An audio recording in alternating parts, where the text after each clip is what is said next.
Stay tuned for this episode of Common Sense, where today we'll be discussing different email marketing strategies for businesses.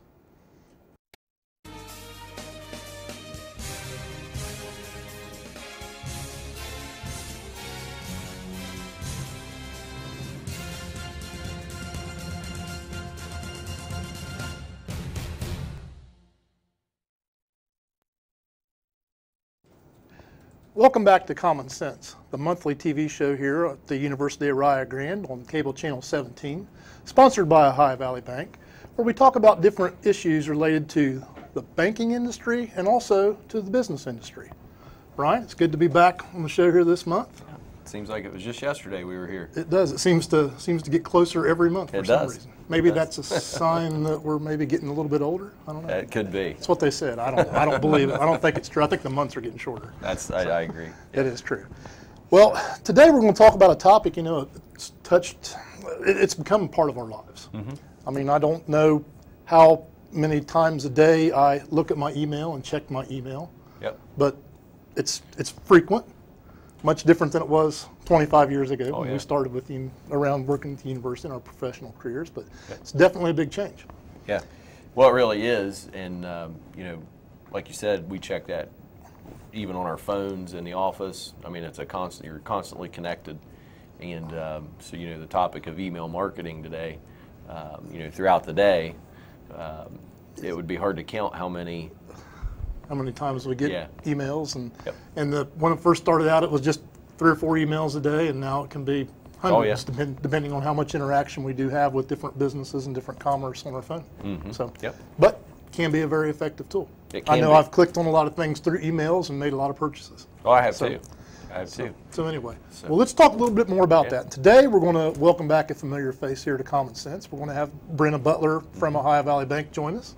And Brenna is the Vice President of Corporate Communications with the bank. And she's here to discuss different tactics and strategies for email marketing. Welcome back. Hey, thanks, Brad, Ryan. Yep. I'm excited to be here today. All right. Well, good. We're glad to have you. Well, why don't you remind our viewers a little bit about your background and what you do with the bank? I work in corporate communications at Ohio Valley Bank, based in the main office in Gallipolis, Ohio. Thanks, Mike, back there, for letting me see the right camera.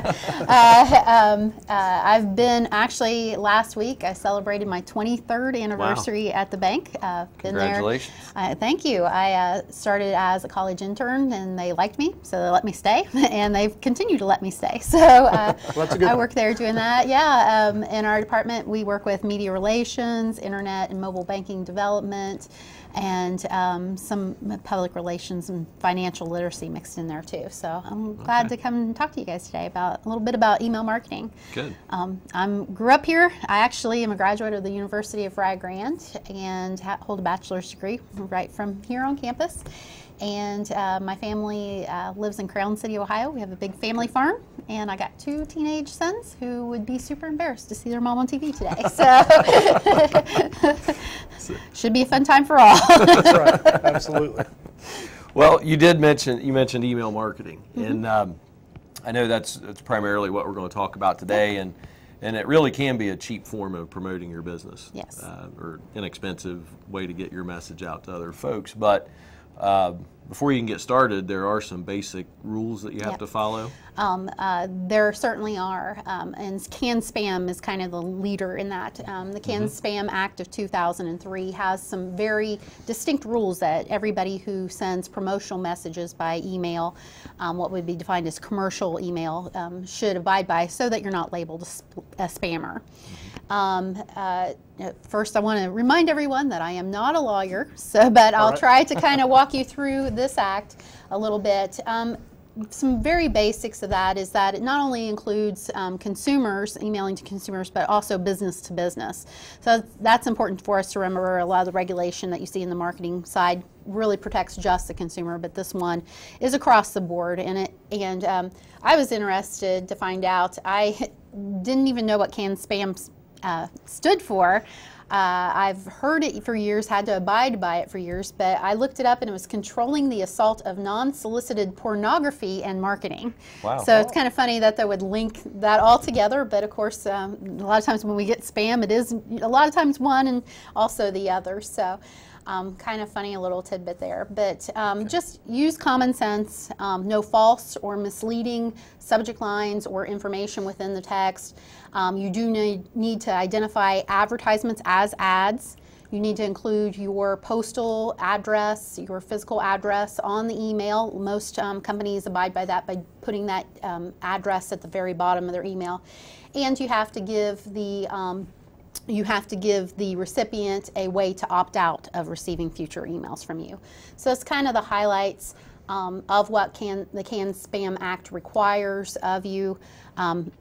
Fines are heavy. It's over $42,000 per email that you send out of compliance if you're found in violation of the CAN-SPAM Act. So who would monitor that? That actually comes down from the FTC, so it would be different regulatory authorities. Of course, the biggest way that you could get caught with a penalty in that is someone reporting you to a federal agency. And which competitors, you know, if you have a dirty competitor, that may be the route to go. So you always want to be careful and abide by regulation. Well, that's really interesting because I've never obviously heard of that before. I know I get hundreds of emails a day, and I do notice, you know, obviously the majority of them that are from businesses or marketing type emails have all of that information at the bottom. But a personal email to somebody, you don't see that, obviously. Right. You don't need to have that, any kind of personal communication. That only goes for what they call commercial emails, and commercial email is defined as anything that has a promotional message in it. Okay. All right. Very interesting. So the canned spam, I think of the food canned spam. Yeah, when exactly. I'm saying this, That's but exactly what I was thinking. CAN-SPAM. the Canned Spam Act there, that applies specifically to the United States? Yeah, that is a U.S. rule. Last year it kind of hit online marketing big time. The discussion was around GDPR, which I'm going to have to look for what that stands for. It would be the General Data Protection Regulation, and that is for the European Union. So, for example, if you've been to a website in the last several months and you've seen there's new pop-up disclosure that says this site uses cookies to obtain some of your information, do you accept? That's part of GDPR. That's why those are there now. So if you have anybody, if you're doing email marketing, if you have any customers that are outside the U.S., possibly in the European Union, or if you are promoting, have people that you've received addresses from that you're emailing them, you want to make sure that you meet those guidelines too. That regulation is very much around privacy for your customer. So the basics of that is that whenever you collect email addresses, you need to make it very clear and conspicuous to that user how you're going to use their information, that you are going to store it, because you're storing at least an email address, so you do have that piece of personal information. But you have to tell them that you're going to store it, how you're going to use it specifically. You cannot use it in any other way than what you tell them to when they sign up. If they can, the customer can request of you at any time what information you have stored about them. And one of the most important parts of GDPR is that you also, if they request to be erased from your database, you have to heed to that request very quickly. Not only is that an opt-out for your email, that's completely deleting their email address from your list, so, and any other information. So it's very important to keep those things in mind too. So it sounds like that just goes maybe one step above and beyond what the Canned Spam Act does. Right, very forward. I wouldn't be surprised if we saw something like that in the U.S. in the next few years. Here. Yeah. Well, that's interesting because, you know, a lot of times we'll get emails and I'll finally get to the point where I've had enough, you know, filtering through my email box, and I'll just start going through some of the ones I have no need to receive anymore, and I'll start unsubscribing from those. Yeah, I do and the same. And I thought, well, what's going to make them make me or let me unsubscribe? You know, why? You know, they want to keep this information to me, so they're just going to keep sending it. But I've noticed that, you know, immediately when I unsubscribe, I'm I don't receive any more correspondence from them. Yeah. So And that's part why. of, if it's a U.S. company, that's probably part of CAN-SPAM, because you do have to act on any opt-out requests promptly. That GDPR ruling in the European Union takes that one step forward where you completely erase if they request that. So now if we could just get that through some of the telephone marketers. There you go. Telemarketing. That's a whole other episode. Yes. Telemarketing, text messaging to your phone, completely different than email marketing. So make sure you look up those rules before you start that. Yeah. So with the, as Brad mentioned, you know, we sometimes get, especially in the industry we're in, we're involved with a lot of different industries. We go to a lot of different conferences, see a lot of different presentations, those kinds of things. But it surprises me how I do get set up on some of these email lists. And I don't remember giving them an email address or a contact or anything, but then after we've been to a conference, we'll get. So can you talk a little bit about that? If they're law-abiding, if you're going by CAN-SPAM, that business or organization does not have to receive permission from you to send their first email. Okay. But they do have to always give you the option to opt out. Okay. So if you opt out, now you do have some spammers that don't care. Some spammers will use the unsubscribe link just to verify that your email address is invalid so that they can sell it to others. Right. So the unsubscribe comes with a little bit of caution. If it's somebody that's not as scrupulous, you maybe want to just delete it and not respond back to it at all, not even unsubscribe. But if it's from a valid organization, always use the unsubscribe. I will tell you that sometimes you're given a choice. When you unsubscribe, it's, I no longer want to receive these emails, I don't remember signing up for this list and that kind of thing. Unless you feel that this is a spammer, I would suggest not going full course. Just say you don't want to receive them anymore. If you say that you didn't sign up for it in the first place or indicate that they've done something wrong, that can really damage that company's reputation with the mailing vendors. So make sure that if it's somebody reputable, you just don't want to be on the list anymore. Go on the light side on your reasons if you are asked to do reasons. Because I actually have clicked that button that says I did not subscribe to this. Yeah, that kind of puts them on a watch list. If they get very many of those, they can be really? knocked out of some of the email providers. So interesting. So, well, can you talk a little bit about, and it's a question I think it would benefit us at the South Centers too, is how do you develop email lists and how do you get new clients? That's really where you get started with this. The first thing is to have a great list. And I know we had a little bit of conversation at lunch, and I said, you know, when it comes to list, I believe in quality over quantity. And you don't always see that. A lot of businesses go for that big quantity. They want as many subscribers as they can get. They do giveaway. If you sign up for my list, you get this or you get that, and do big giveaways. I prefer in my marketing strategies to go by quality. I want people that really want to be a part of that list, people that really want to be engaged with my brand. And so there are a few ways that you can do that. I would suggest that any way that you start, of course, always ask the customer. When best time is at the point of sale. When they're making a purchase, they're happy about that purchase, say, hey, would you like to be on our email list to get future information about our products or promotions? That's a great time to ask. I would also advocate for having an online form that puts that there, very convenient to the customer whenever they're ready to sign up. If you have an online form for email signups, it's best practice to put that near the top of your website or make it very visible.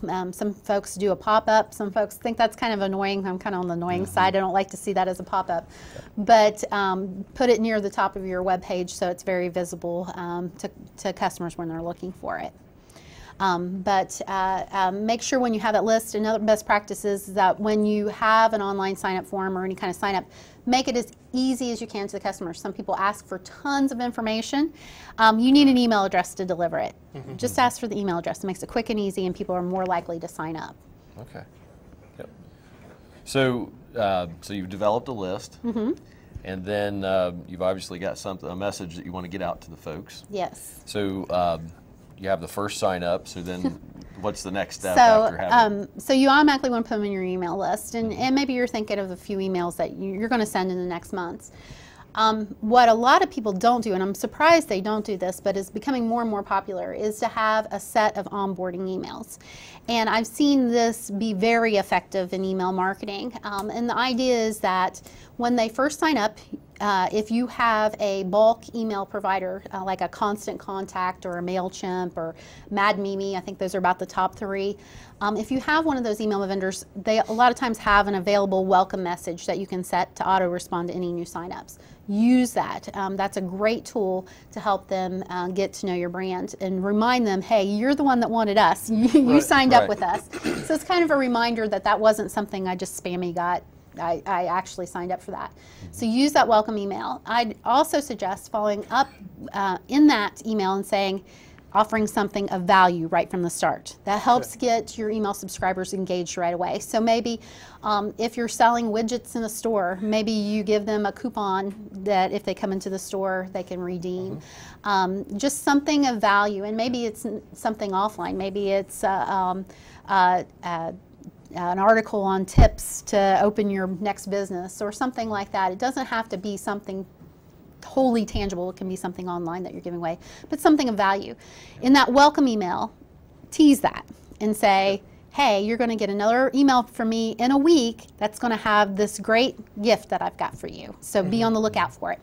That does 2 things. That engages them into your email list, and that also has them looking for you, so that if you're somehow hitting their spam filter, they know they should be getting this free gift from you, and then they're proactive about making sure you don't hit their spam filters. So it's a great idea to follow up in a week. I usually do that as a 3-step. Do the immediate welcome email 1 week, and then I'll do a month. And in those first 3 emails, you don't sell anything. You guys going to ask me about that? Yes. So the important thing about an email list, like I said, quality over quantity.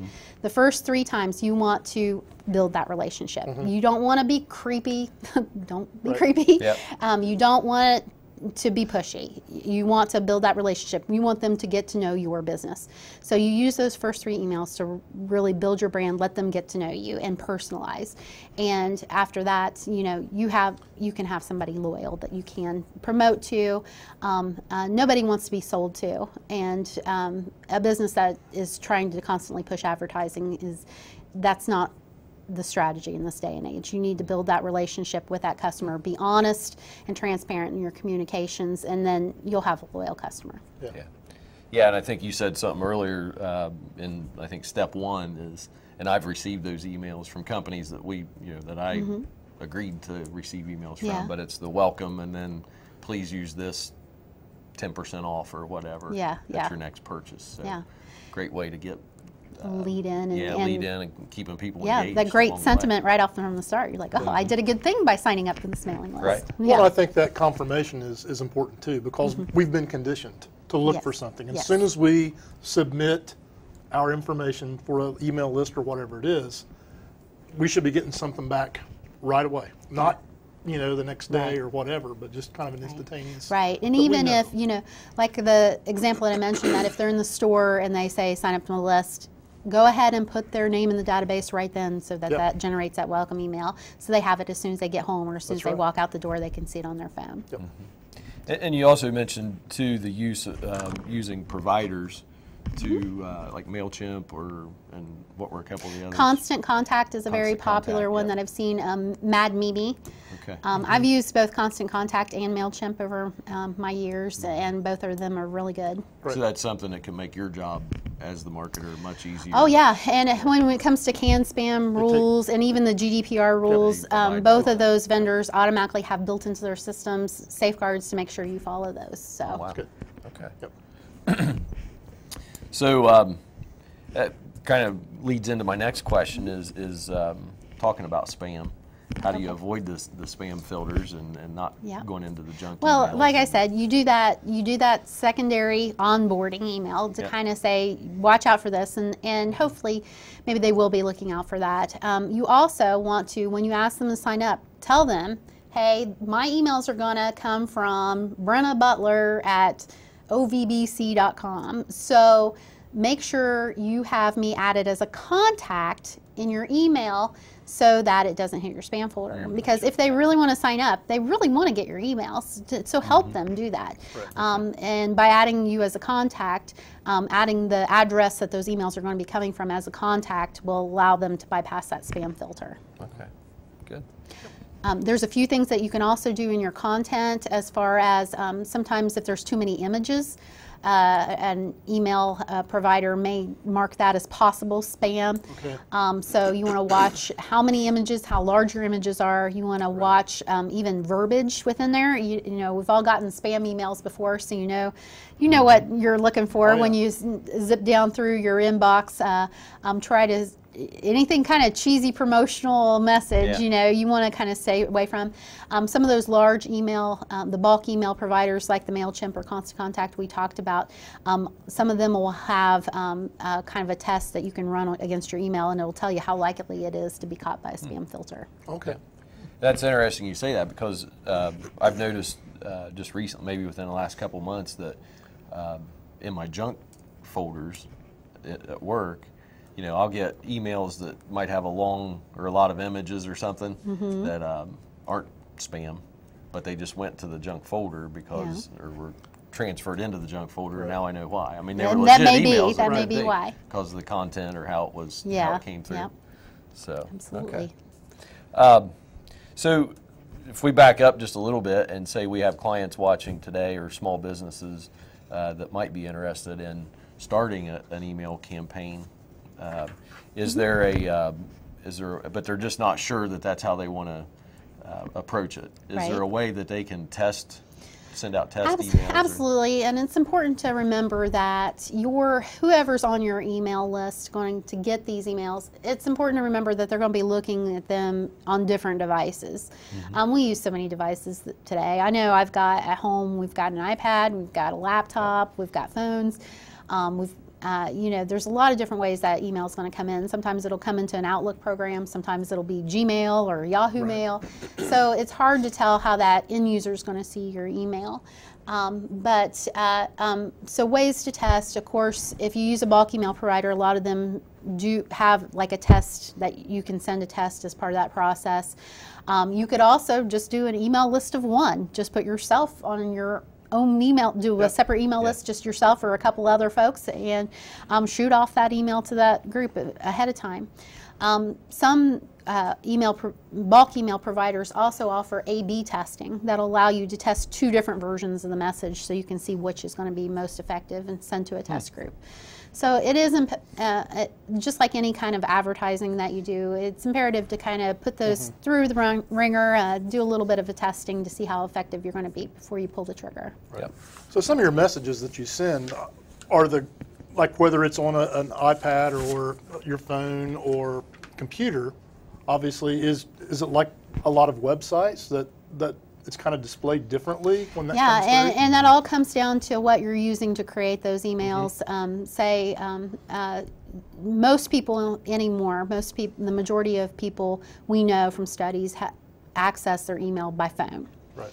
So you want to make sure that any kind of email marketing you do, it looks good on a phone as well. So you're usually at a laptop or a desktop computer setting up these email campaigns, unlike most of us do at our desk at work. Right.